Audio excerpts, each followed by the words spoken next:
ReZero 2, episódio 10, saiu e caramba, esse episódio foi basicamente para nos deixar com bastante dúvida referente a Ryuzo, que é uma garota que a gente já consegue ter uma noção que se trata basicamente de um corpo artificial, um clone, ou assim, por assim dizer. Enfim, aqui eu vou comentar sobre esse episódio, vai ser um vídeo de impressões bem rapidinho, assim eu espero.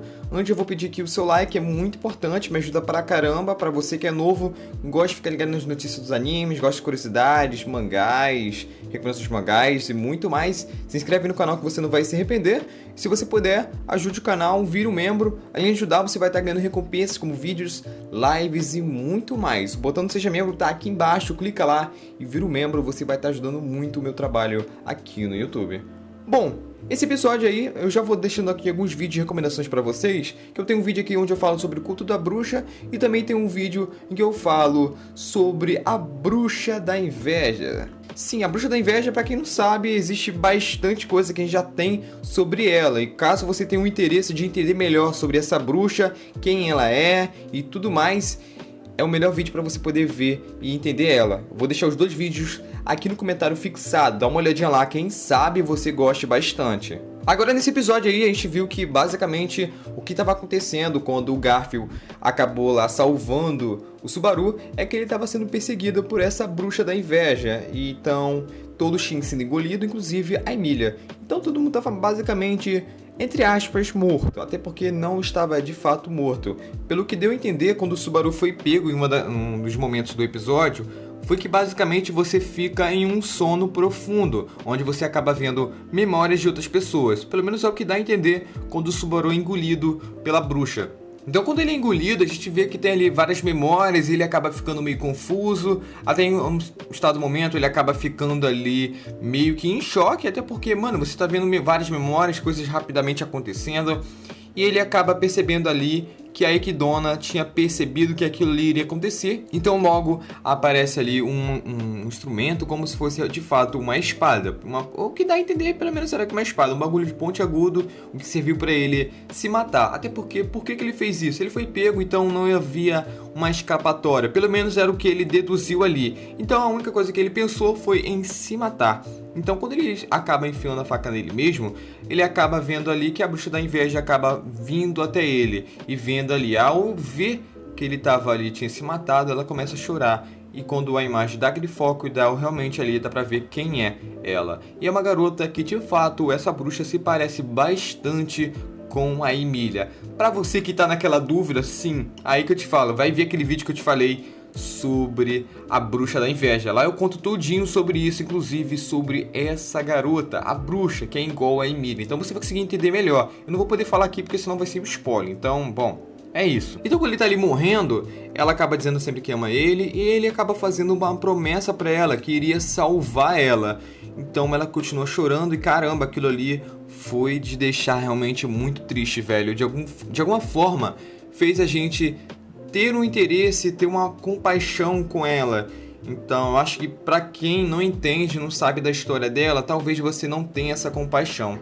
Mas, enfim, aí acontece que ele acaba dando aquele reset, onde ele encontra a Emília, aquela coisa toda. Só o que muda é como as pessoas reagiram, diferente das outras vezes que ele voltou. A Emília, que antes tinha ficado meio bolada, assim, ela tava meio chorona, agora ela tá mais corajosa. Tanto é a Han que tava lá, ela demonstrou ser a mesma pessoa de sempre, né? Que ela sempre se diz ser a mais bonita e tudo mais. Só que o Garfield, ele tava bastante estranho. Então o Subaru percebeu bastante isso. Só que, pulando essa questão toda, a gente já sabe o que acontece, tudo a mesma coisa. O Subaru ele acaba pedindo a Han pra segurar o Garfield, interter ele lá, enquanto ele fosse verificar as memórias que foram aparecidas para ele, enquanto ele estava lá preso pela bruxa da inveja. Então ele acabou encontrando um local que eu diria que seria um ponto estratégico para a criação de algo maléfico. É basicamente assim, mano.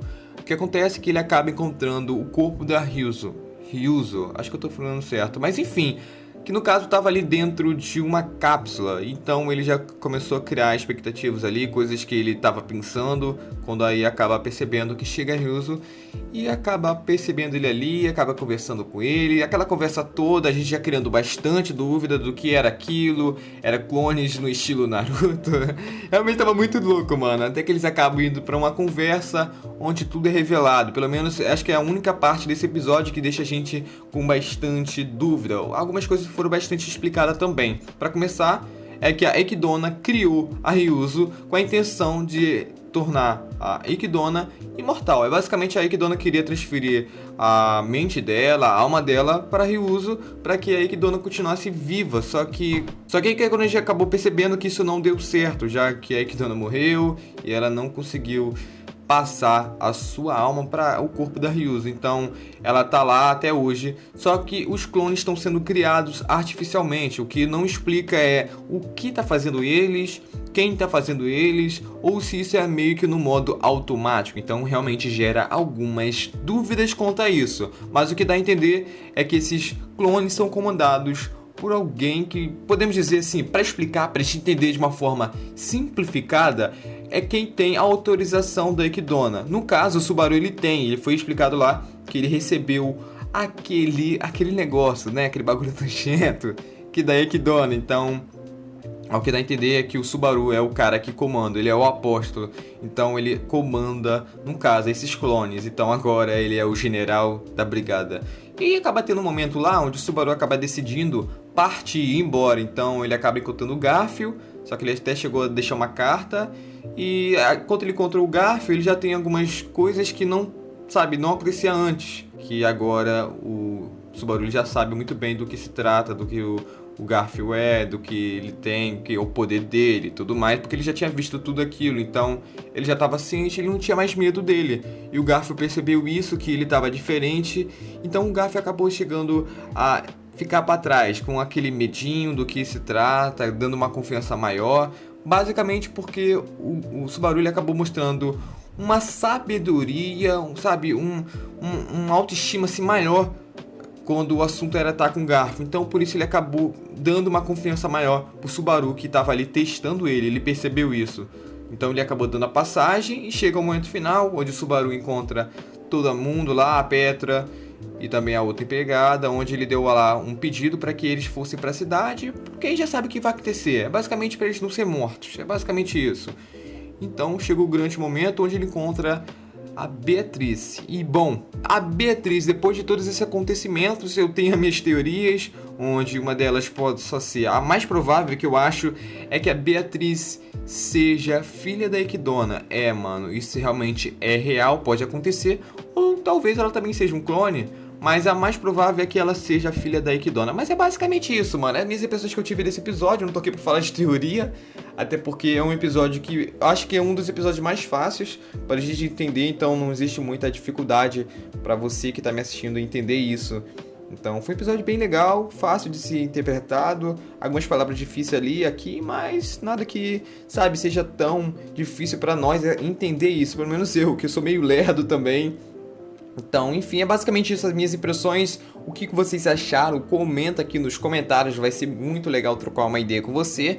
Não sai do vídeo sem deixar um like, sério, vai me ajudar pra caramba. Se você é novo aqui no canal, é a primeira vez aqui no Cronos Animes, se inscreve aí, eu posto vídeo todos os dias referente a animes, mangás, notícias e muito mais. Muito obrigado por você estar aqui e eu vejo vocês no próximo vídeo.